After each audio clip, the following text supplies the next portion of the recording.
Guys സുഖല്ലേ? അങ്ങനെ നമ്മുടെ രാജകുമാരൻ ഗില്ലേട്ടൻ, അതായത് നമ്മുടെ ഗില്ലേട്ടൻ IPL തുടങ്ങിയപ്പോ ഒരൊന്നൊന്നര കളി അങ്ങോട്ട് കളിച്ചു.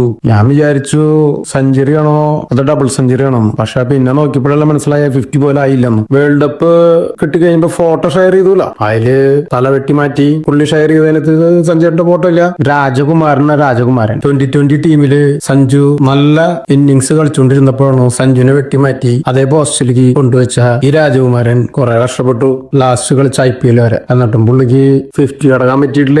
ഈ തുഴ തന്നെ വൺ ഡേ കളിക്കണ്ടായിരിക്കും, ടെസ്റ്റ് കളിക്കണ്ടായിരിക്കും, പക്ഷെ 2020 പറ്റിയ സാധനമല്ല ടാക്കില്ലേ, വെറുതെ വെച്ച് കൊളാക്കി കളയണ്ടട്ടാ. ഏകദിനത്തിലും ടെസ്റ്റിലും ക്യാപ്റ്റനാക്കി വെച്ചിട്ട് തലക്കണം ചിലരെന്നല്ലട്ടാ. മറ്റൊരു കുഞ്ഞാവയും 200 ഒക്കെ പ്രതീക്ഷിച്ച സത്യത്തിൽ 50 പോലെ അടിക്കാൻ പറ്റില്ല. പിന്നെ നോക്കിയപ്പോ 10 പോലെ എത്തിയില്ല എന്ന് മനസ്സിലായ IPL ആരെന്ന് മനസ്സിലായ കുഞ്ഞാവ നമ്മുടെ ഇന്ത്യൻ ടീമിലെ സ്ഥിരം സാന്നിധ്യം ഋഷഭ് പന്ത് അവർക്കാണ്. എന്തിനാ അവനൊക്കെ വിളിച്ച് കളിപ്പിക്കണേ? അവനൊക്കെ പന്ത് പറക്കാൻ കൂടെ ആദ്യം പന്ത് പറക്കി എറിഞ്ഞു പഠിക്കി, എന്നിട്ട് ബാറ്റ് കൊണ്ട് നിർത്ത്. നിസ്സാരന്നല്ലേ, നല്ല കോടികൾ മുടക്കി കൊണ്ടിട്ടാണ് എന്താ കാട്ടിക്കൂട്ടണ. ഗില്ലേട്ടൻ മാക്സിമം IPL സമയത്തൊക്കെ ഇന്റർവ്യൂ കൊടുത്തിട്ട് ഞാൻ ആരൊന്നും തെളിയിക്കേണ്ട കാര്യം എന്നുള്ള രീതിയിലൊക്കെ പുള്ളി സംസാരിച്ചെന്നൊക്കെ എനിക്ക് തോന്നും. എനിവേ IPL തകർത്തു. IPL ഒക്കെ ഇങ്ങനെയാണ് കളിക്കണം. ഈ രാജകുമാരനെയും നമ്മുടെ കുഞ്ഞാവനെയും സമ്മതിക്കണം. എന്താ അല്ലേ.